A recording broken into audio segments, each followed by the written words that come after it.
Il est 22h47. Les lumières sont éteintes. Votre corps est épuisé. Mais votre esprit refuse de s'arrêter. Vous n'avez pas faim. Vous ne faites pas défiler votre téléphone. Vous êtes juste grandement éveillé. Votre cœur bat un peu plus vite qu'il ne le devrait. Votre estomac est noué. Et demain matin, vous savez déjà ce qui va se passer. Vous vous réveillerez fatigué. Vous aurez besoin de caféine pour fonctionner. Et votre ventre aura exactement la même apparence. Ou pire, vous pensez que c'est parce que vous avez mangé trop tard, ou parce que vous avez sauté la salle de sport, ou parce que vous manquez de discipline. Mais ce n'est pas la vraie raison. La vérité est bien plus inconfortable. Votre corps ne se repose pas la nuit. Il se prépare au danger. Et chaque nuit où votre hormone de stress reste élevée, votre corps reçoit un message clair. Stockez la graisse. Protégez les organes. Survivez jusqu'au matin. C'est pourquoi les personnes épuisées ne perdent pas de graisse abdominale. Elles l'accumulent. Dans cette vidéo, vous découvrirez pourquoi un taux élevé de cortisol la nuit transforme la fatigue en graisse abdominale. Pourquoi manger moins ne résout pas le problème et comment réduire le cortisol avant le sommeil pour que votre corps se sente enfin suffisamment en sécurité pour brûler à nouveau les graisses. Votre corps n'a pas été conçu pour être alerte la nuit. Pendant la majeure partie de l'histoire humaine, l'obscurité signifiait la sécurité. Pas d'email, pas de délai, pas de notification. Lorsque le soleil se couchait, le système nerveux s'éteignait avec lui. Le cortisol suivait une règle simple. Élevé le matin pour vous mettre en mouvement. Bas la nuit pour permettre la réparation, la récupération et la combustion des graisses. Ce rythme n'est pas facultatif.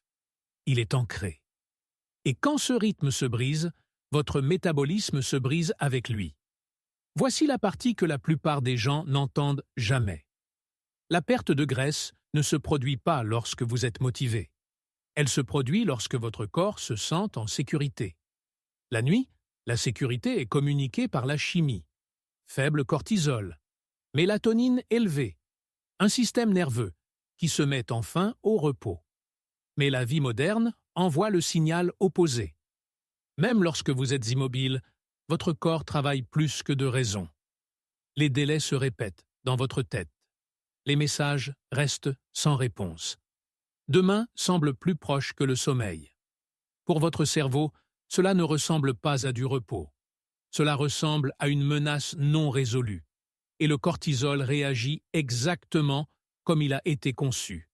Il reste élevé. Pas pour vous punir, mais pour vous protéger. Parce que d'un point de vue évolutif, un humain qui ne peut pas se détendre complètement la nuit est un humain qui ne devrait pas brûler l'énergie stockée. Alors, votre corps fait la chose logique. Il retient. Maintenant, voici comment la graisse abdominale entre en jeu. La graisse abdominale n'est pas seulement un stockage, c'est un stockage stratégique. La graisse viscérale, la graisse profonde autour de vos organes, contient une forte densité de récepteurs de cortisol. Cela signifie qu'elle écoute plus attentivement les signaux de stress que la graisse partout ailleurs sur votre corps. Lorsque le cortisol reste élevé la nuit, ce tissu reçoit une instruction directe. Stockez l'énergie ici. Protégez le foie. Protégez les intestins.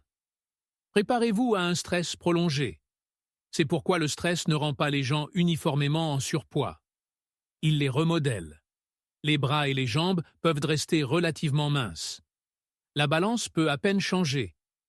Mais le tour de taille s'élargit lentement, silencieusement, constamment, sans avertissement évident.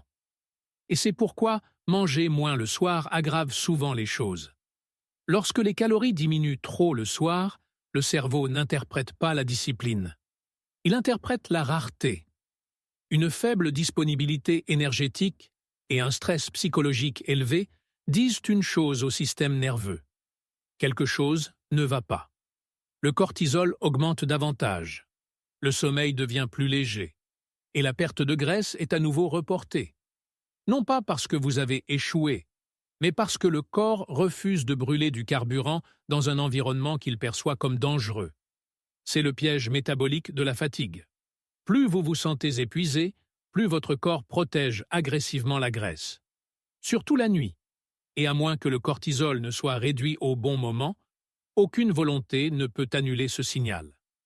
Dans la section suivante, nous allons décortiquer les signaux spécifiques qui maintiennent le cortisol élevé après le coucher du soleil, et comment les désactiver dans le bon ordre afin que votre corps puisse enfin passer du mode survie au mode récupération. Le premier signal qui maintient le cortisol élevé la nuit ne vient pas de vos pensées. Il vient de vos yeux. Votre cerveau ne comprend pas les horloges. Il comprend la lumière. Chaque soir, un petit groupe de cellules de votre rétine pose une simple question. Le soleil est-il encore levé? Quand la réponse est oui, votre cerveau maintient le cortisol actif. Pas agressivement, pas de manière dramatique, juste assez pour bloquer la transition vers la récupération. Voici le problème. La lumière moderne ne s'estompe pas comme le coucher du soleil. Elle reste nette, lumineuse, concentrée. Écran, LED de plafond, lumière blanche de cuisine à 22 heures. Pour votre système nerveux, cela ne ressemble en rien à la nuit. Cela ressemble à une journée prolongée. Et le cortisol se comporte en conséquence. Au lieu de diminuer progressivement après le coucher du soleil, il stagne. Pas assez élevé pour ressentir de la panique. Pas assez bas pour permettre la réparation. C'est la zone la plus dangereuse, car la mélatonine ne peut pas augmenter correctement à moins que le cortisol ne s'écarte. Et sans mélatonine, votre corps ne reçoit jamais la permission de changer de mode. Pas de sommeil profond, pas de réparation cellulaire, pas d'oxydation des graisses la nuit, juste un sommeil léger et un stress silencieux. Des recherches de la Harvard Medical School ont montré que l'exposition à une lumière enrichie en bleu le soir retarde la libération de mélatonine et décale le rythme du cortisol plus tard dans la nuit. Cela n'affecte pas seulement le moment du sommeil, cela change où l'énergie va. Lorsque le cortisol reste élevé au-delà de sa fenêtre naturelle, le corps suppose que demain nécessitera une disponibilité immédiate. Et la disponibilité nécessite des réserves. C'est pourquoi la perte de graisse stagne même lorsque les calories sont contrôlées. Votre corps ne vous résiste pas. Il réagit à l'environnement lumineux que vous avez créé. C'est pourquoi se coucher plus tôt échoue souvent. Si le signal lumineux est incorrect, le signal hormonal le sera aussi. Et le corps ne brûlera pas de graisse tant que le signal ne changera pas. Il ne s'agit pas de discipline, il s'agit de timing. L'objectif n'est pas l'obscurité, c'est le contraste, une nette différence entre le jour et la nuit. Car lorsque votre cerveau reconnaît enfin la nuit, le cortisol ne s'effondre pas, il diminue, et ce seul changement est souvent suffisant pour commencer à modifier ce que votre corps fait avec les graisses stockées. Dans le prochain signal, nous examinerons un déclencheur moins évident qui maintient le cortisol élevé après le dîner, même dans l'obscurité totale. Le deuxième signal qui maintient le cortisol élevé la nuit ne vient pas de votre environnement, il vient de votre dîner. La plupart des gens croient que la nourriture n'affecte le poids que par les calories. Mais la nuit, la nourriture parle directement aux hormones. Et les hormones décident si le cortisol est autorisé à baisser. Voici le détail clé que la plupart des plans ignorent. Votre corps ne mesure pas la nourriture par la taille des portions. Il mesure la nourriture par l'urgence. Lorsque vous mangez un repas tardif, lourd ou à digestion rapide, votre taux de sucre dans le sang augmente au moment exact où votre système nerveux est censé ralentir. L'insuline est libérée pour gérer cette augmentation. Et l'insuline envoie un message. Restez alerte. L'énergie circule toujours. La journée n'est pas terminée. Le cortisol écoute. Au lieu de poursuivre son déclin naturel, il se stabilise. Encore une fois, pas assez élevé pour se sentir stressé. Juste assez élevé pour bloquer une récupération complète. C'est pourquoi beaucoup de gens se sentent somnolents après le dîner, mais se réveillent 3 ou 4 heures plus tard. Le système digestif est actif. Le taux de sucre dans le sang fluctue et le cortisol revient discrètement pour maintenir le contrôle. Cela crée une boucle dangereuse. Manger tard augmente l'insuline. L'insuline retarde la baisse du cortisol. Un cortisol retardé supprime la mélatonine. Le sommeil devient fragmenté. Et un sommeil fragmenté alimente le cortisol la nuit suivante. C'est ici que la graisse abdominale est à nouveau impliquée. La nuit, l'insuline et le cortisol créent ensemble une priorité de stockage. Pas le muscle, pas le glycogène, la graisse. Spécifiquement, la graisse abdominale. Parce que le tissu adipeux viscéral est très réactif aux signaux d'insuline et de cortisol en même temps. C'est pourquoi 2 personnes peuvent manger le même dîner et avoir des résultats complètement différents.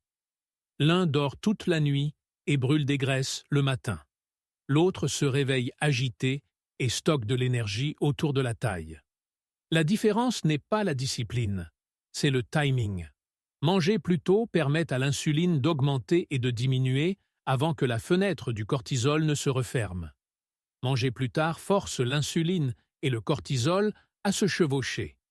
Et le chevauchement signifie le stockage. C'est aussi pourquoi le jeûne agressif, la nuit, a souvent l'effet inverse. Si le corps détecte une pénurie d'énergie alors que le stress est toujours présent, le cortisol augmente davantage. Le système nerveux n'interprète pas la faim comme un contrôle. Il l'interprète comme une menace. La solution n'est donc pas une restriction extrême. C'est un timing et une composition stratégique. Un dîner qui stabilise la glycémie permet au cortisol de poursuivre sa descente. Et lorsque le cortisol descend sans interruption, la combustion des graisses n'a pas besoin de motivation. Elle se produit automatiquement. Dans le prochain signal, nous examinerons une habitude que beaucoup de gens croient saine, mais qui, lorsqu'elle est pratiquée tard dans la journée, entraîne discrètement le corps à maintenir le cortisol élevé pendant la nuit. Le troisième signal qui maintient le cortisol élevé la nuit se cache souvent derrière une bonne intention. L'exercice. La plupart des gens se disent que le mouvement est toujours bénéfique. Brûler plus de calories, s'entraîner plus dur, finir la journée en force. Mais le corps ne juge pas l'exercice par la motivation. Il juge l'exercice par le timing. En fin de journée, l'intensité change de sens. Une séance d'entraînement intense après le coucher du soleil n'est pas perçue comme un bienfait pour la santé. Elle est perçue comme une demande. Haltérophilie lourde. Intervalle de haute intensité. Longue séance de cardio épuisante. Toutes activent le système nerveux sympathique. La fréquence cardiaque augmente. L'adrénaline suit. Et le cortisol répond à l'appel. Pendant la journée, c'est productif. La nuit, c'est perturbateur. Parce que le cortisol ne sait pas que vous avez choisi ce stress. Il sait seulement que le stress est arrivé. Et une fois que le cortisol est élevé le soir, il ne diminue pas rapidement. Même lorsque l'entraînement se termine. Même lorsque vos muscles se sentent fatigués. Même lorsque vous vous allongez. C'est pourquoi beaucoup de gens se sentent calmes après des entraînements nocturnes, mais ont du mal à s'endormir des heures plus tard. Le corps est fatigué. Le système nerveux ne l'est pas. Voici le détail que la plupart des conseils de fitness omettent. La libération de cortisol due à un entraînement tardif n'affecte pas seulement le sommeil. Elle modifie la façon dont le corps alloue l'énergie pendant la nuit. Après un exercice intense en soirée, le corps privilégie la préparation à la récupération, pas la combustion des graisses. Cela signifie une plus grande disponibilité de glucose, un soutien accru du cortisol et une pause temporaire de l'oxydation des graisses. Encore une fois, c'est logique. D'un point de vue biologique, un corps qui s'attend à une demande physique ne devrait pas épuiser ses réserves. Alors il attend. Cela crée un autre piège. Les personnes qui s'entraînent tard croient souvent qu'elles ont gagné plus de nourriture, plus de calories, plus de glucides, plus de stimulation. Chaque ajout renforce le même signal. Restez alerte, restez prêt, ne vous éteignez pas, et le cortisol reste élevé. Cela ne signifie pas que l'exercice est nocif. Cela signifie que l'exercice est contextuel. L'entraînement le matin et en début d'après-midi amplifie la perte de graisse. L'intensité tard le soir la retarde. Le corps a besoin d'un transfert clair. Le stress diurne se termine. La réparation nocturne commence. Sans ce transfert, la perte de graisse reste reportée, peu importe vos efforts. Dans le prochain signal, nous nous éloignerons du stress physique et examinerons une force plus silencieuse qui maintient le cortisol élevé même dans le silence complet. Celle qui vous suit au lit sans faire un bruit. Le quatrième signal qui maintient le cortisol élevé la nuit ne fait aucun bruit. Il n'y a pas de mouvement, pas de lumière, pas de nourriture, seulement la pensée. Votre corps est immobile, mais votre cerveau est toujours au travail, rejouant des conversations, anticipant demain, résolvant des problèmes qui n'ont pas besoin d'être résolus maintenant. De l'extérieur, cela ressemble à du repos. De l'intérieur, ce n'en est pas. Le cerveau ne distingue pas le danger réel de la menace imaginée. Une échéance demain active le même circuit de stress qu'un défi physique aujourd'hui. Le même axe, les mêmes hormones, la même réponse du cortisol. C'est pourquoi le stress mental est si puissant la nuit. Il n'y a rien pour le brûler. Pas de mouvement, pas de résolution. Donc le cortisol reste actif pour maintenir le système alerte. Cela active l'axe HPA même en silence. Et une fois cet axe engagé, le sommeil devient léger. Vous pouvez vous endormir. Mais vous ne descendez pas. Le sommeil profond nécessite un lâcher-prise. Et le lâcher-prise nécessite la sécurité. Voici un détail qui change tout. Lorsque le cortisol reste élevé pendant le début du sommeil, le corps change de priorité. La libération d'hormones de croissance est réduite. L'oxydation des graisses nocturnes est retardée. Les processus de réparation ralentissent. Le corps conserve son énergie en attendant que la menace passe. Mais la menace ne passe jamais, parce qu'elle n'existe que dans la pensée. C'est pourquoi les personnes soumises à une charge mentale chronique prennent souvent de la graisse abdominale sans changer de régime alimentaire ou d'activité.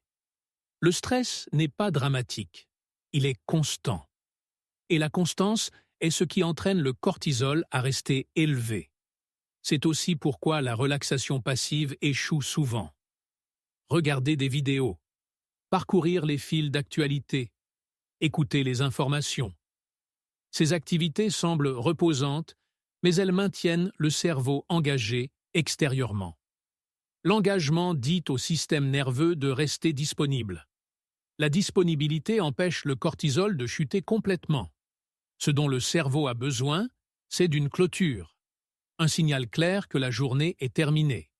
Sans clôture, le système nerveux ne se désengage pas. Et sans désengagement, la perte de graisse attend. Ce n'est pas une question d'état d'esprit, c'est une question neurologique. Le cerveau doit être guidé hors de la résolution de problèmes et vers la récupération.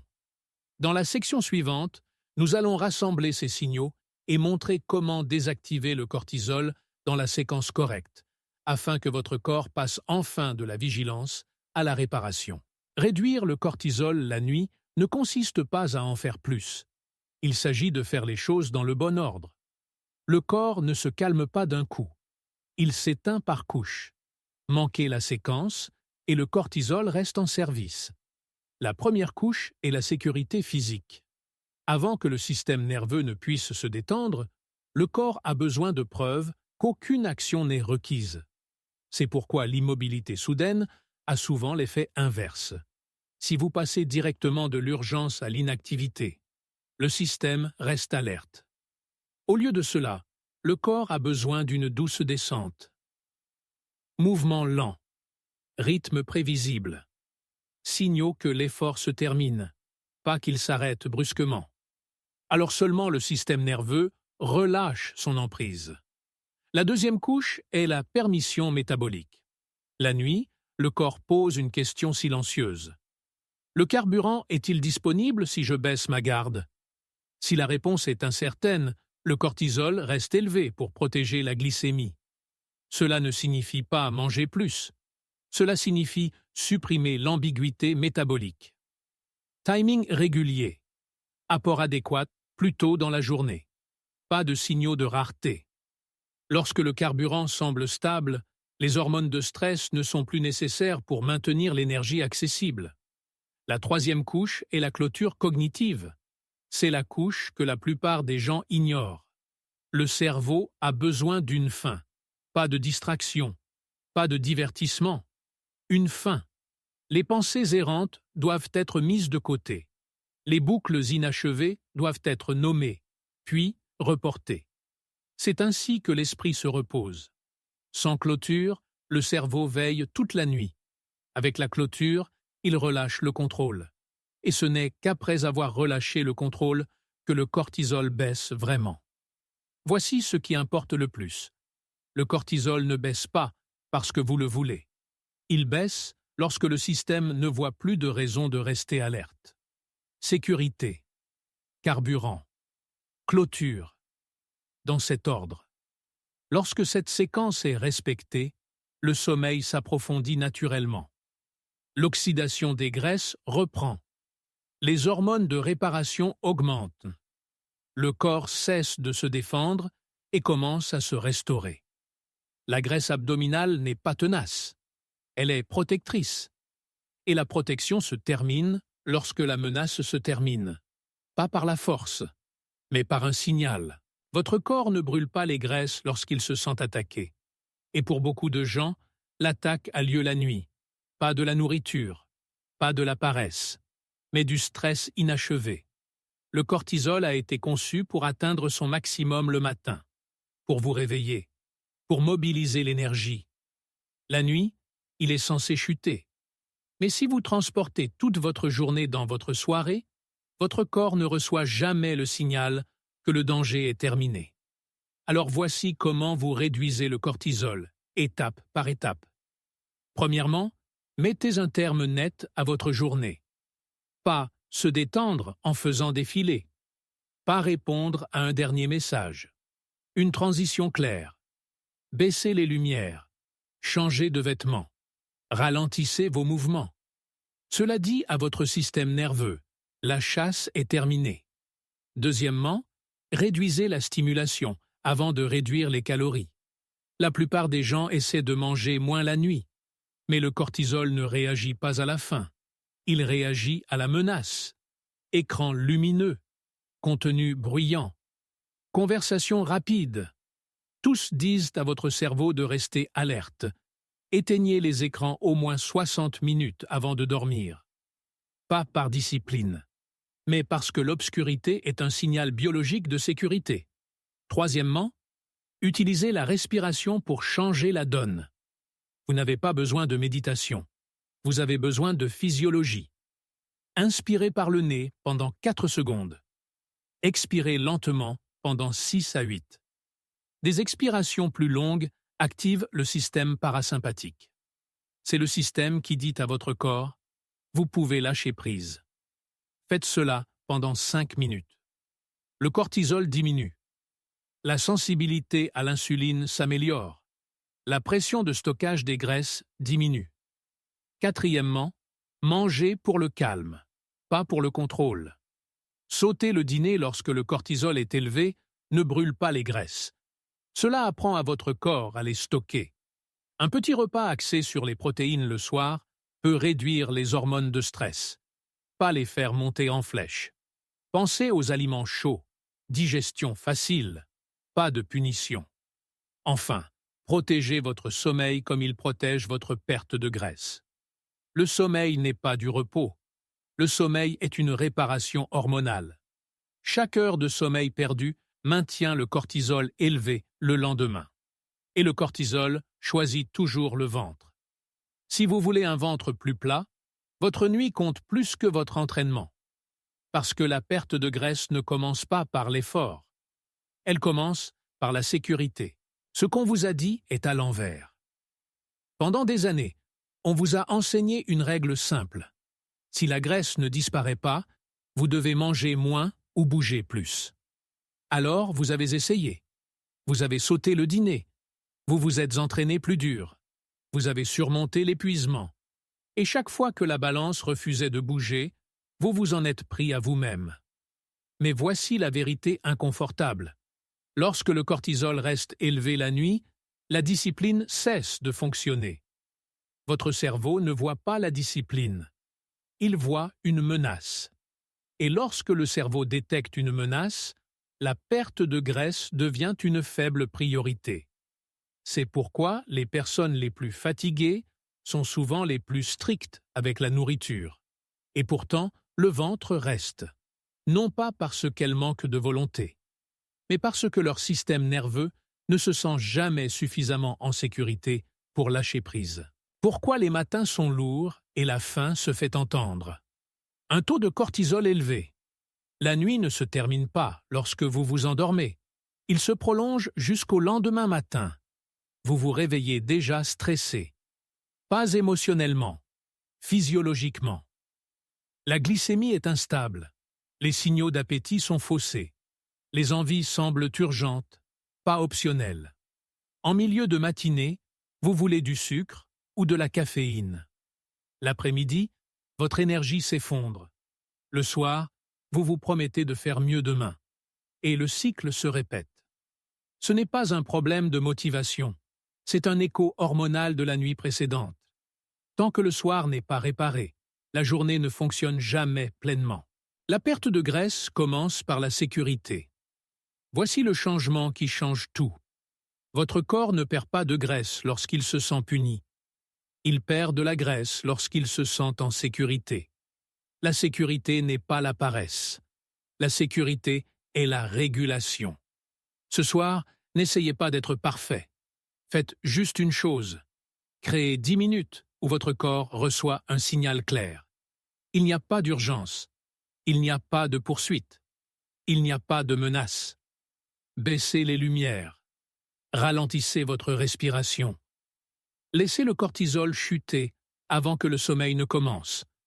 Parce que la nuit où vous apprenez à votre corps qu'il est en sécurité est la nuit où la perte de graisse recommence doucement. Une douce invitation. Si cela explique ce que vous ressentez depuis des années, vous n'êtes pas brisé. Vous étiez juste stressé au mauvais moment de la journée. Si vous le souhaitez, laissez un commentaire avec le mot « nuit » et commencez ce soir, pas demain.